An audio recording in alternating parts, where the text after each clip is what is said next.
Et on vous propose aujourd'hui un sujet sur les sapeurs-pompiers, plus précisément sur les différents statuts de sapeurs-pompiers.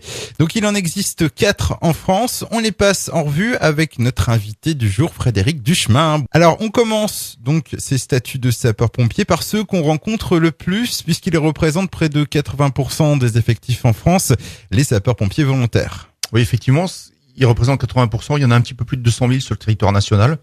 Et constitue la majorité des centres de secours de nos petits villages et de nos villes. On peut peut-être rappeler déjà comment être sapeur-pompier volontaire, donc c'est à partir de 16 ans. Tout à fait, c'est à partir de 16 ans où on peut effectivement prendre un contrat de sapeur-pompier volontaire pendant 5 ans. Alors pour pouvoir intégrer les sapeurs-pompiers volontaires, bonnes conditions physiques, pas de soucis de santé, et surtout avoir une intégrité au niveau gendarmerie et tout ça, pas avoir de soucis avec la justice quel qu'il soit. Alors, autre statut, les sapeurs-pompiers professionnels, c'est sur concours. Effectivement, c'est sur concours, donc c'est qu'à partir de l'âge de 18 ans, où là, il y a des épreuves sportives, puis des épreuves théoriques, et on finit ensuite par un entretien. Et suite à cet entretien, on est retenu sur une liste d'aptitudes qui aujourd'hui, malheureusement, il y a eu un examen qui s'est passé il y a environ un petit peu plus de 2 ans, et l'examen est valable 2 ans, reconductible d'une 3e année, et là, on a encore malheureusement plus de 2000 personnes qui sont sur liste d'attente pour pouvoir intégrer un département, parce qu'en fait, le fait de détenir le concours n'est pas la seule chose, c'est que ensuite il faut faire un entretien pour être retenu dans un département.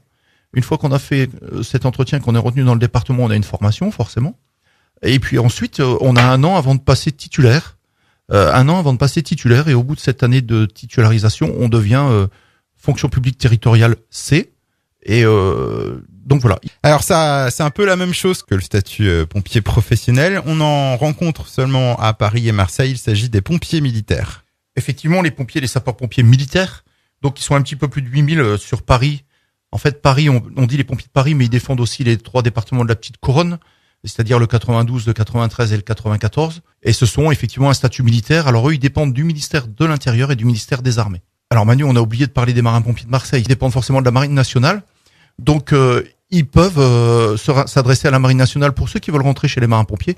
Et ceux qui veulent embrasser une carrière chez les pompiers de Paris, il faut qu'ils s'adressent directement au CIRFA, soit à Saint-Lô, soit à Cherbourg.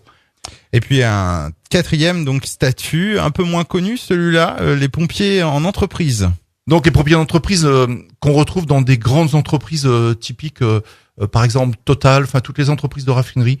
On en a beaucoup sur la région caennaise, sur Rouen, du côté de Lyon, en fait, dans toutes les entreprises qu'on en a, et dans la région, on a des pompiers d'entreprise au sein de l'usine Areva, qui ont un statut d'agent de sécurité, mais qui ont aussi ces spécificités d'être sapeurs-pompiers au sein de leur entreprise. Moi, je voudrais rajouter que au centre de secours de Beaumont, il faut pas que les gens hésitent s'ils veulent venir sapeurs-pompiers volontaires. Nous, la porte est grande ouverte, qu'ils n'hésitent pas à venir nous voir. On recrute tout âge, toutes conditions, etc. N'hésitez pas. Merci en attendant de nous avoir prêté l'antenne, et à bientôt.